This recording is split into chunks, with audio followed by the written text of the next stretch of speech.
Bonjour à toi, j'espère que tu vas bien et aujourd'hui c'est un plaisir pour moi de te retrouver sur le podcast La Femme Restaurée où nous parlons de foi chrétienne et de développement personnel.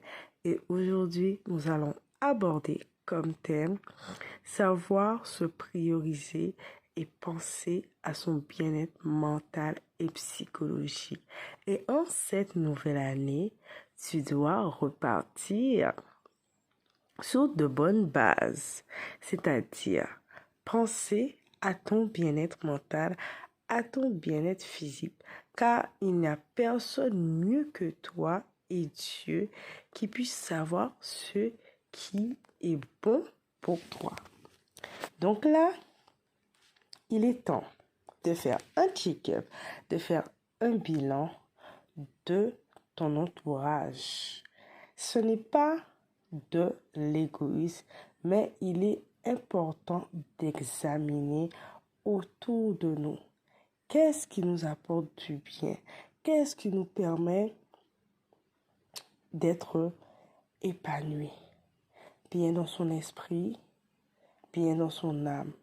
Et déjà, cela va avant toute chose de notre entourage. Examiner les personnes autour de nous. Qu'est-ce qu'elles nous apportent? Est-ce qu'elles m'apportent du bien? Cette personne que je suis autour d'elle, elle m'apporte du bien. Je me sens épanouie, je me sens revitalisée. Ou cette personne, quand elle est avec moi, elle est un peu comme un videur émotionnel. Une personne qui vient, qui donne, qui se vide, et puis plus rien en retour. Quand peut-être j'ai besoin d'elle, elle n'est pas là. Ou elle revient à un moment clé, elle vient récupérer, chercher quelque chose, déposer quelque chose, et elle disparaît. Un peu comme une opportuniste. Et vous savez, c'est l'ensemble de toutes ces petites choses au quotidien qu'on ne se rend pas compte, mais qui contribuent à notre bien-être mental, à notre bien-être physique. Parce que des fois, on ne se rend pas compte, inconsciemment, on est là, on donne, on investit, on donne de soi, mais nous avons l'impression que des fois, les personnes autour de nous, elles ne voient pas notre valeur en fait. Elles ne voient pas les efforts qu'on fait pour elles. Et des fois, certaines personnes, elles prennent ça pour acquis. Quand nous sommes trop à l'aise avec certaines personnes, quand nous donnons, on va dire, à certaines personnes tout, vous savez, des fois pour certaines personnes, qui dit trop à l'aise pour eux est synonyme de manque de respect. Quand vous êtes trop à l'aise avec quelqu'un, elle n'arrive pas plus à disceler qu'est-ce qui est bon, qu'est-ce qui est faisable. Des fois, elle peut se penser tout permis, que j'ai droit à tout. Alors que pour qu'une relation puisse bien se passer, puisse avoir un équilibre, nous devons chacun penser aux besoins de l'un ou de l'autre. Parce que s'il y a une personne qui va être là tout le temps à donner, tout le temps à s'investir, mais au bout d'un moment, il y aura une personne, elle va s'épuiser, elle va se sentir vide, elle va se sentir mal, parce que d'un côté, elle donne, elle donne, elle donne, et de l'autre côté, vous voyez, son réservoir devient vide. Si vous avez lu le livre de Gary Chapman qui parle sur les langages de l'amour, il parle également de ça.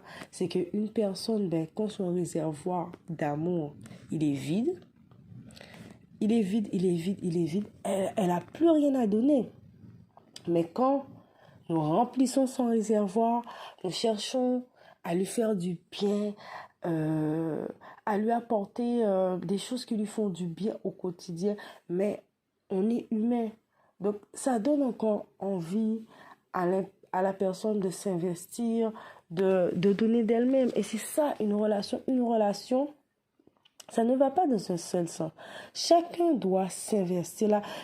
Une relation qui va à sens unique, au bout d'un moment, elle se meurt. Parce qu'une relation, il y a besoin d'interaction, il y a besoin d'échange, de partage. On se transmet des choses, on s'investit. Mais au bout d'un moment, si c'est à sens unique, vous allez voir, la relation va se dégrader ou bien il y a une qui va subir, qui va prendre, qui va finir par se détériorer, qui va souffrir de mal-être, ou soit la relation va se dégrader, ou la personne va finir par disparaître. Et donc, des fois, il faut savoir se prioriser dans le sens, si nous avons vu que autour de nous, dans notre entourage, des personnes autour de nous, c'est peut-être des personnes qui sont pas bienveillantes, des personnes que quand nous voyons que nous passons du temps avec elles, nous nous sentons mal, elles nous considèrent pas, elles nous aiment pas pour qui nous sommes et nous voyons que nous avons beau parler, nous avons beau dire les choses, mais qu'il n'y a pas de changement. Donc, déjà, nous devons avoir l'amour pour nous-mêmes, l'amour propre de nous dire que personne ne va plus m'aimer que moi-même à part Dieu. Donc, si la personne autour de moi, elle ne m'aime pas, elle ne considère pas ma valeur qui je suis, ben, je dois laisser la place pour que le Seigneur puisse mettre des personnes qui me considèrent, qui voient ma valeur et qui sachent m'apprécier pour qui je suis. Savoir en cette nouvelle année se prioriser, examiner qu'est-ce qui est bon pour soi, qu'est-ce qui nous fait du bien. C'est pas tout le monde à qui on doit donner son énergie, son temps. Comme je le disais, il y a des personnes qui sont là, ce sont juste des opportunistes, des personnes là qui sont là pour prendre, qu'elles ont pas vraiment, elles sont là pour prendre, qu'elles n'ont pas vraiment de réel intérêt pour nous, qu'elles ne sont pas sincères. Et des fois, il faut savoir détecter toutes ces personnes pour ne pas perdre son temps, pour ne pas tourner en rond. Est-ce que nous avons les mêmes buts? Est-ce que nous avons les mêmes valeurs? Est-ce que nous allons dans le même sens? Est-ce que nous sommes en contradiction? C'est ça. Est-ce que nous avons la même vision? Vous voyez, est-ce que nous sommes alignés dans notre état d'esprit? C'est important de ne pas subir les choses, de ne pas subir les relations, surtout que nous voyons s'il n'y a pas d'échange qui a pu être fait sur le long terme, c'est toujours les mêmes choses et puis il n'y a pas de réelle intention de changer parce que quand on aime une personne, on tient à une personne, on a envie de changer pour elle. Parce qu'on aime cette personne, on a envie qu'elle soit heureuse et qu'elle se sente bien. Donc, automatiquement, on va prendre en compte, en considération ce qu'elle nous dit et s'adapter petit à petit. C'est ça, les relations. Un échange, un partage. Voilà, prendre en compte les besoins de l'autre. Son langage de l'amour. Qu'est-ce qui lui ferait plaisir afin de pouvoir mettre des petites actions en place chaque jour afin de consolider la relation. Et c'est vrai que nous ne sommes pas tous parfaits, nous avons chacun des besoins différents qu'il faut prendre en compte. Donc, identifier ce qui est bon pour nous, se prioriser, penser à soi, ce qui est bon pour nous, ce qui nous fait du bien. Savoir identifier ces choses. Et quand vous allez vous connaître, savoir qui vous êtes, qu'est-ce qui vous apporte du bien, qu'est-ce qui vous met à mal. Vous allez apprendre à écouter vos émotions. Quand là, stop. Quand là, c'est trop, c'est pas assez. À pouvoir dire les choses, à pouvoir exprimer vos émotions. Quand ça va pas, mettre des limites, vous allez voir que vous allez vous sentir de plus en plus mieux dans votre corps, dans votre esprit. Vous allez être de plus en plus avec le temps aligné avec vous-même parce que vous allez savoir vos besoins, connaître vos limites et savoir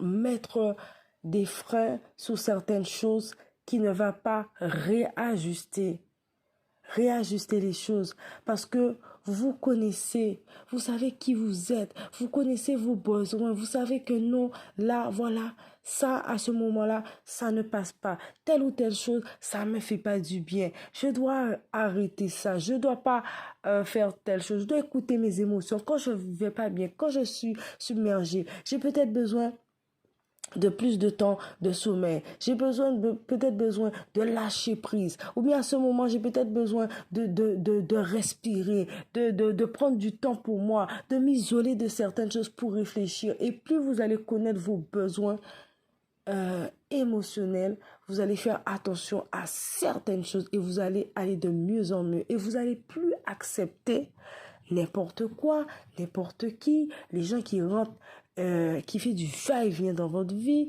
qui ne respectent pas vos valeurs, qui ne respectent pas vos besoins, qui pensent que tout leur est dû, qui peuvent faire tout et n'importe quoi. Et puis voilà, non. Voilà une personne qui vous aime, elle cherche à vous faire du bien. Voilà, elle ne veut pas vous perdre. Elle met des choses en application. Elle fait attention à ce qu'elle dit. Elle fait attention à ce qu'elle pense, même si c'est pas parfait. Mais elle se remet en question. Elle se dit, bon, voilà, peut-être à ce moment, j'ai été trop loin. J'ai dépassé les bornes. Voilà, elle essaye de prendre en compte tout ça pour pouvoir réajuster les choses. Donc, il est important de mettre toutes ces petites choses en application. Écouter ses émotions quand on est submergé, savoir s'arrêter, dire stop, prendre une pause, prendre un temps de qualité pour se ressourcer, sortir, faire une activité. Et cela, ça va éviter tellement de choses, la dépression, le burn-out. Mais des fois, on vit toutes ces choses parce qu'on n'a pas pris le temps de nous écouter, d'écouter nos émotions. Quand il faut arrêter, quand il faut dire stop à certaines situations toxiques, à certains comportements, à pouvoir mettre les mots sur les mots, à pouvoir dire les choses. Ok, ça ne va pas. Ok, ça me fait mal. Et toutes ces petites choses qui sont non dites, non traitées, mais ça grossit, ça grossit, ça grossit avec le temps et ça devient comme comment dire, comme une montgolfière, comme une boule et elle finit par exploser parce que nous avons accumulé trop de choses, parce que nous n'avons pas pu dire les choses ou exprimer nos émotions ou exprimer nos désaccords et affronter certaines situations difficiles pour pouvoir avancer. Et personne n'est parfait, chacun de nous commettons nos erreurs, mais des fois nous n'avons pas conscience, des fois nous pouvons avoir des maladresses, des mauvais comportements qui peuvent blesser les uns les autres. Mais quand des fois elles sont exposées, nous disons les choses, nous parlons, nous-mêmes nous pouvons nous réajuster, nous dire ah ouais effectivement, ben là j'ai eu telle maladresse, tel comportement, ce n'était pas bon. On se remet en question, on fait une introspective et on essaye de mieux faire. Voilà. Donc, c'est important pour que vraiment, si cette nouvelle année 2026, pour que tu puisses avoir une année de paix, une année productive, savoir t'arrêter quand ça ne va pas, quand tu détectes certains signes avant-coureurs, ne pas négliger la fatigue, le stress, l'angoisse, quand tu es surmené, te dire stop, essayer de réfléchir, de comprendre qu'est-ce qui a déclenché cela, qu'est-ce que tu peux mettre en place pour aller mieux, prioriser, te prioriser, penser à toi, ne pas vouloir trop donner, trop faire au déprimant de ta santé mentale et à t'oublier, tu donnes, c'est que toi qui donnes, on te vide émotionnellement et puis au retour, ben, tu n'as rien, il n'y a personne qui remplit ton réservoir émotionnel. Donc, faire attention à toutes ces petites choses, à ton entourage, à qu'est-ce que tu vois, qu'est-ce que tu entends, qu'est-ce qu'on t'apporte. Et tu verras, au fur et à mesure, tu fais attention à tous ces éléments. Tu peux, on va dire, être en équilibre, être stable dans ta tête parce que tu auras appris à t'écouter et à faire des analyses, des bilans au fur et à mesure afin de changer ce que tu peux changer ou malheureusement éliminer ou t'éloigner de certaines choses que tu ne peux pas changer et, euh, et qui sont nocives pour toi sur le long terme. Fais attention à ton entourage, à ce que tu vois, à ce que tu entends, à ce qui te nourrit, à ce que tu vois, les propos que tu entends. Est-ce que c'est des choses de paix? Est-ce que c'est des choses positives qui t'apportent du bien?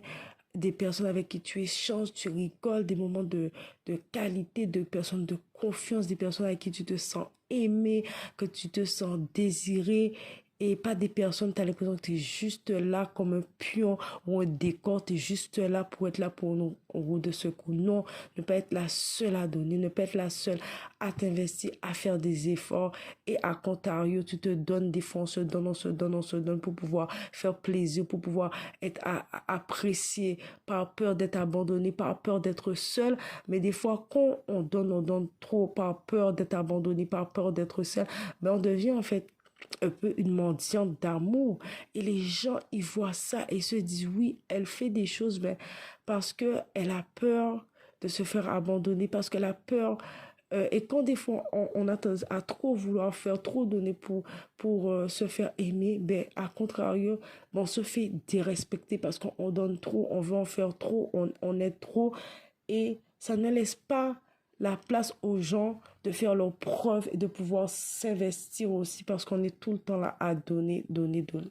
Donc, préserve-toi, fais attention à ta santé mentale et psychologique, qu'est-ce qui t'entoure, qu'est-ce que tu laisses rentrer dans ta vie, dans ton cercle, qu'est-ce que tu laisses entrer dans tes oreilles, qu'est-ce que tu vois, qu'est-ce qui nourrit ton âme, qui pénètre ton âme. Parce que vous savez, quand vous êtes confronté à voir, par exemple, des choses négatives, à entendre des choses négatives, comme je l'expliquais un peu dans un podcast où je disais, quand étant enfant, étant jeune, j'étais confrontée à regarder systématiquement des choses négatives, des chaînes de personnes en quête criminelle, des gens qui se disputent, voilà, des meurtres, etc. Toutes ces choses, mais vous savez, plus vous regardez ça, ça nourrit votre âme, ça nourrit votre inconscient, ça laisse des peurs. Après, vous grandissez avec des peurs, des frustrations, des automatismes. Vous savez pas pourquoi, parce que c'est des choses que vous avez vues, enregistrer et laisser nourrir dans votre âme. Et puis après, ça finit par germer. Un jour, ça fait des dégâts, vous développez des peurs parce que vous avez entendu des choses négatives qui a été enregistrées dans votre cerveau, vu des choses. Donc, il est très important de faire attention à ce que tu vois, à ce que tu entends chaque jour à la télé, les informations, quelles paroles qui rentrent en toi, quelles paroles qui nourrissent ton âme, qu'est-ce que tu écoutes comme musique. Quelles paroles que tu entends à la télé, toutes ces choses aussi, quand on les écoute, ça rentre dans notre âme et ça crée des choses en nous, ça crée des graines, ça crée des comportements.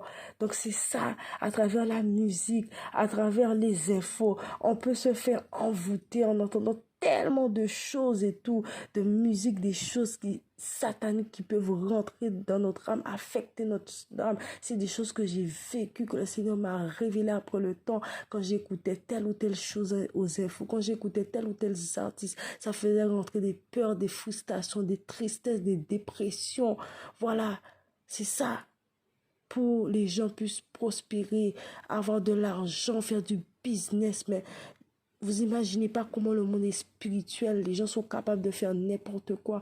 Je dis pas et tous, je veux pas généraliser, mais il y a des personnes, vous écoutez une musique, vous écoutez un truc et vous pensez que c'est une musique et vous commencez à la chanter. Quand vous chantez, vous récitez, ce sont des incantations, ce sont des choses qui sont envoûtées pour voilà que la personne puisse prospérer et faire du business. Donc, faites attention à ce que vous voyez, à ce que vous écoutez. Demandez au Saint-Esprit de vous guider. Est-ce que vous pouvez voir, entendre certaines choses parce que ça nourrit votre âme. Ne regardez pas n'importe quoi. N'écoutez pas n'importe quoi. Ne laissez pas les gens vous dire n'importe quoi et faire n'importe quoi avec vous. Chassez-vous, priorisez et faire attention à ce qui est bon pour vous. Parce que, voilà, ce que vous entendez, ça a un impact. Donc, c'est un plaisir pour moi de te retrouver sur le podcast La Femme Restaurée. Priorise-toi, pense à toi. Cette année, fais les bons choix, prends les bonnes décisions. Pense à ton bien-être mental et psychologique sur le long terme. Je te dis à très bientôt sur le podcast La Femme Restaurée.